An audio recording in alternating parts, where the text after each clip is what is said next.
Selamat datang di Alur Donghua. Kali ini Mimin akan cerita novel The Crown, Emperor of Eternity. Sebelum mendengarkan, jangan lupa subscribe, like, komen, dan share ya, biar Mimin tambah semangat. Selamat mendengarkan. Melanjutkan episode sebelumnya, ruang terdistorasi. Setelah mendengar kata-kata Cukuang Seng, wajah cantik Liu Fei langsung terkejut. Bukan hanya dia, Shen Lozi dan yang lainnya juga kaget. Jika itu masalahnya, bukankah rentuan 4 sekte orang suci akan selalu ada di depan mereka? Seolah-olah dia tahu apa yang dipikirkan orang-orang ini. Cukuang Seng tersenyum lalu berkata, "Meskipun reruntuhan ini tidak tersembunyi di bawah tanah, itu tepat di depan mata kita. Tapi ruangan memutar semacam itu, bahkan praktisi puncak Rana Juding, bahkan jika bergabung untuk bekerja sama, tidak akan bisa membukanya." Mendengar ini, semua orang yang hadir terkejut.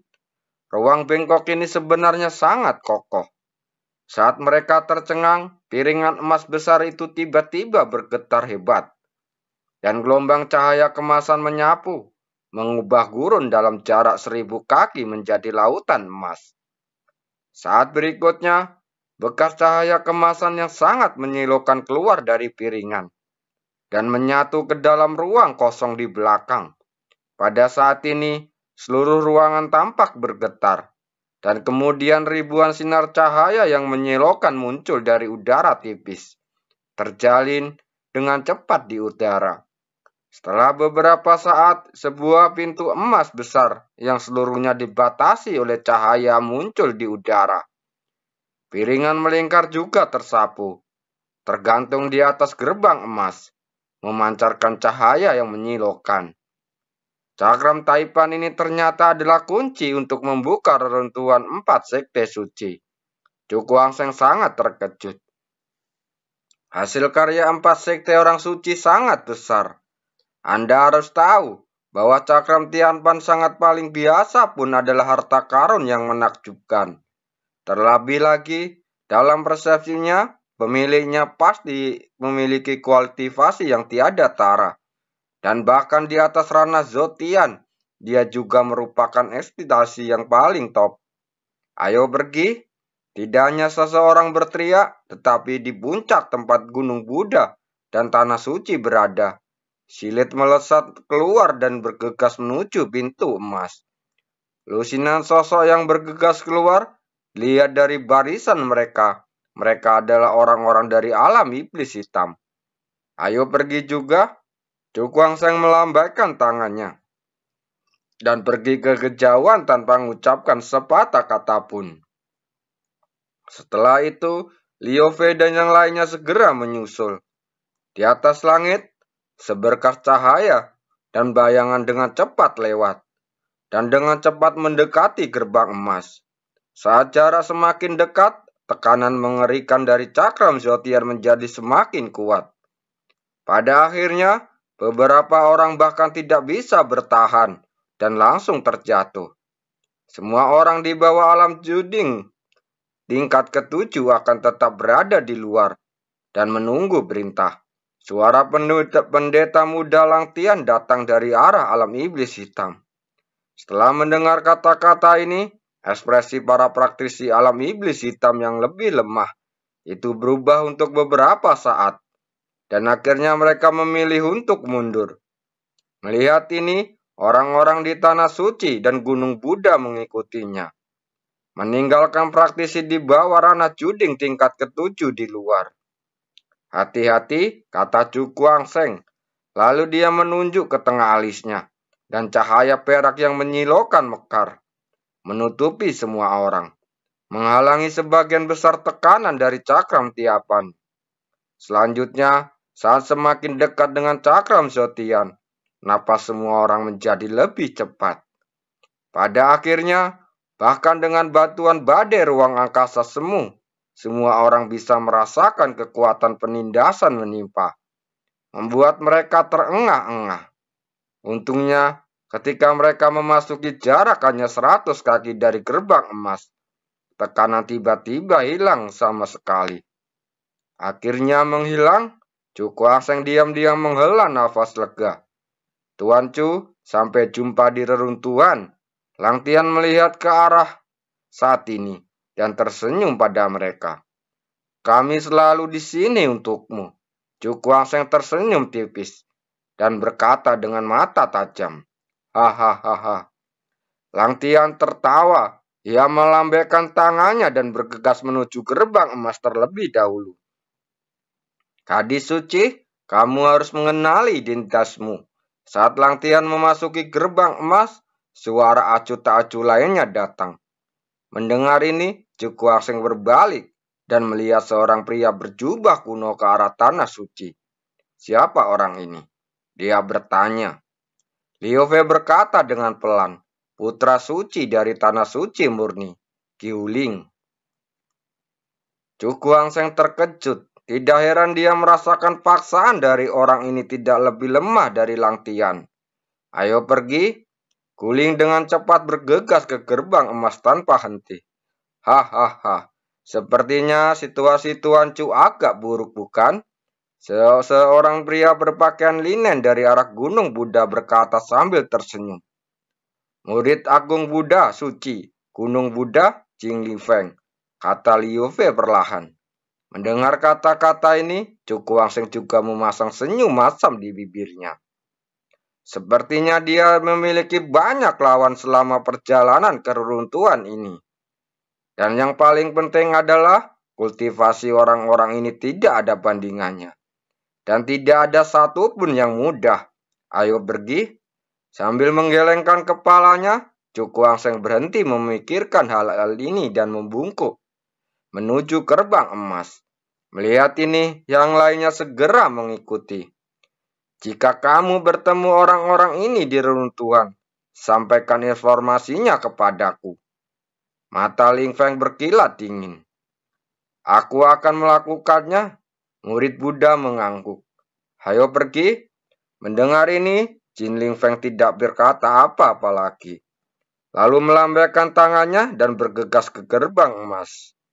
Saat semua orang masuk, piringan di sekelilingnya mulai berputar lagi, dan sinar cahaya keluar darinya, menyebabkan gerbang emas berfluktuasi dengan cepat, dan akhirnya menghilang di antara langit dan bumi. Ini adalah ruang kuno. Bumi ditutupi dengan tulang yang patah, dan aura tragis mengalir ke arah wajah mereka. Meskipun tulang-tulang ini telah melewati tahun-tahun yang tak terhitung jumlahnya, mereka belum mengalami pelapukan. Dan dilihat bahwa orang-orang ini pasti eksistensi yang sangat kuat selama hidup mereka. Terlihat di puncak gunung setinggi ribuan kaki menjulang di kejauhan. Di puncak gunung ada banyak kuil besar yang tak terhitung jumlahnya.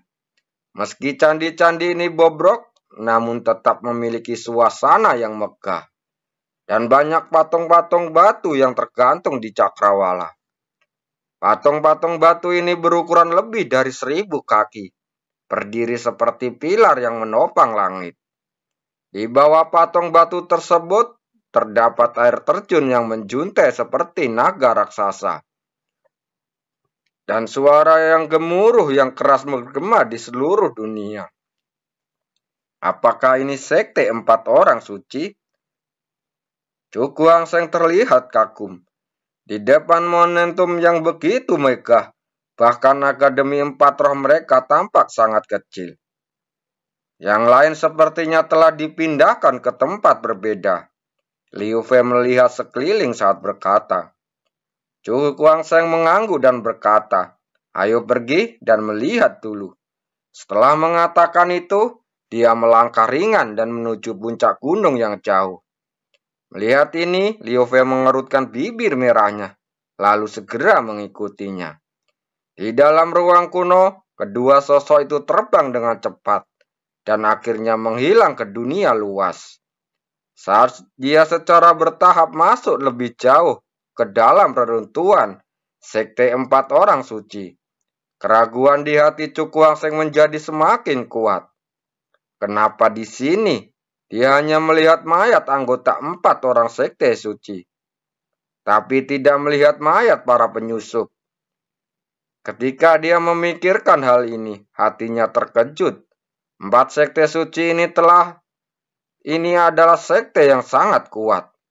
Musuh apa yang memiliki kekuatan yang dapat membunuh mereka semua? Apakah ini benar-benar aneh? Liu Fei berkata dengan bingung. Apakah kamu juga menyadari? Cukuang Seng bertanya. Liu Fei mengangguk dan berkata, situasi di sini terlalu aneh dan tidak sesuai dengan akal sehat sama sekali. Sepertinya sesuatu yang tidak terbayangkan telah terjadi di sini saat itu. Cukuang Seng mengangkat kepalanya dan melihat ke kejauhan, melanjutkan terbang ke depan. Sebelum melanjutkan, jangan lupa like, komen, share, dan subscribe ya. Sepanjang jalan, apa yang dilihatnya hampir membenarkan dugaannya. Ini adalah pembantaian sepihak, dan bahkan tidak ada satupun mayat musuh yang tertinggal. Ini benar-benar aneh. Cukuang Seng bingung dan merasa tidak percaya. Ayo turun dan lihat dulu. Dia menunjuk ke puncak gunung di depan dan berkata. Begitu dia selesai berbicara, dia dengan cepat terbang dan perlahan mendarat di puncak gunung. Apakah ada suara perkelahian? Mata Cukuang Seng berkilat dan dia menatap Liu Fei. Kilatan cahaya melintas di matanya. Ayo pergi. Keduanya mengangguk dan bergegas menuju istana yang rusak di puncak gunung. Berapa menit kemudian, Cukuang Seng membeku. Dia mengangkat kepalanya untuk melihat ke depan, dan ekspresi dingin melintas di wajahnya. Ternyata kita adalah kenalan lama. Orang yang muncul di hadapannya saat ini tidak lain adalah Cao Tian, salah satu dari 3 raja alam iblis hitam. Di depan aula bobrok, Cao Tian meninju, menghancurkan kerangka aneh menjadi beberapa bagian. Akhirnya, masalah ini terselesaikan. Cao Tian memandang murid dari alam iblis hitam dan berkata sambil tersenyum gembira. Ayo masuk dan melihat. Dia melambaikan tangannya dan hendak memasuki aula bobrok. Pada saat ini, tubuh Cao Tian tiba-tiba menegang. Dia berbalik dan melihat wajah tersenyum. Tuan Cao, kebetulan sekali, kata Cukuang Seng sambil tersenyum. Mulut Cao Tian sedikit terbuka. Saat ini, di samping Cukuang Seng berdiri Liu Fei yang tersenyum. Namun, senyuman kedua orang ini terlihat di matanya, dan itu benar-benar menakutkan daripada iblis. Lari? Tanpa ragu-ragu, dia berbalik, lalu melarikan diri di bawah tatapan tertegun Cukuang Seng. Meninggalkan sekelompok murid alam iblis hitam yang tertegun. Sialan, apakah kamu ingin mati? Kenapa kamu tidak lari? Teriak Cao Tian. Mendengar kata-kata ini, murid-murid dari alam iblis hitam memikirkan reputasi sengit dari pasangan muda di depan mereka. Dan segera melarikan diri ke kejauhan dengan putus asa. Dengan kecepatan yang sebenarnya, beberapa menit lebih cepat dari Cao Tian. Melihat sosok-sosok yang melampaui dirinya satu demi satu, wajah Cao Tian menjadi gelap dan sudut mulutnya bergerak-gerak. Dia benar-benar ingin membunuh bajingan ini dengan pisau sekarang. Dia baru saja menangani kerangka putih itu, tapi tidak ada satupun yang terpengaruh. Sekarang dia telah menghadapi musuh. Dia kabur lebih cepat darinya. Tapi saat ini dia tidak berani berkata apa-apa dan buru-buru kabur. Ini Cukuang Seng juga sedikit terdiam. Dia tidak menyangka bahwa Cao Tian dan yang lainnya begitu ketakutan sehingga langsung melarikan diri. Menantu perempuan, menurutmu apakah aku atau kamu yang membuat mereka takut? Dia memandang Liu Fei dan menyentuh hidungnya. Mendengar kata-kata ini, Liu Fei memutar matanya. Tapi dia masih menikmati dua kata pertama. Siapa yang kamu bicarakan? Mungkinkah aku terlihat menakutkan? Chu Guangsheng menatap wajah menawan itu dengan senyuman penuh makna. Mau tidak mau menyentuh hidungnya, berbalik, lalu berjalan menuju aula utama. Melihat ekspresi malu, Liu Fei tidak bisa menahan senyum. Lalu dia mengikuti. Saat pintu batu aula utama dibuka, suasana kuno yang kuat terdengar. Chu Guangsheng melangkah ke dalamnya dengan hati-hati, menatap sekeliling dengan waspada. Sepertinya ini adalah salah satu dari 9 kuil penjaga 4 sekte orang suci. Selir Liu melihat sekeliling. Penjaga kuil, Chu Guangsheng tampak bingung. Liu Fei menjelaskan, saya mendengar guru menyebutkannya. Dalam 4 sekte orang suci, selain 4 kuil suci, 9 kuil penjaga memiliki status tertinggi. Dan tuan dari kuil penjaga ini memiliki status tertinggi tingkat kultivasi, setidaknya di atas tingkat 8 dari Rana Zetian. Chu Guangsheng tertegun sejenak, lalu melihat sekeliling dan tidak bisa menahan senyum kecut. Sepertinya kita telah merebut harta karun dari Cotian. Orang itu mungkin sangat tertekan hingga dia ingin muntah darah. Liu Fei menutup mulut dan tersenyum. Chu Guangsheng tersenyum dan terus berjalan menuju bagian dalam. Perlahan-lahan, dia merasakan nafas yang sangat dingin datang ke wajahnya. Dan dinding di sekitarnya juga ditutupi lapisan es, bersinar dengan cahaya kristal. Dingin sekali, seru Chu Guangsheng.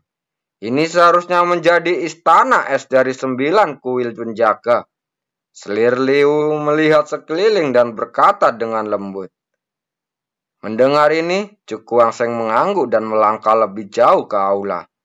Pada akhirnya, permukaan tubuhnya ditutupi lapisan es tipis, mencoba membekukannya. Melihat hal tersebut, Chu Guangsheng buru-buru mengerahkan kekuatan di tubuhnya untuk membentuk pertahanan guna menahan serbuan udara dingin. Lihat itu, pada saat ini Liu Fei tiba-tiba mengarahkan tangannya ke depan saat berseru. Chu Guangsheng melihat dengan ekspresi segera berubah sedikit. Di depannya, cahaya es yang sangat menyilaukan memancar, menutupi segalanya. Pergi dan lihat dengan hati-hati.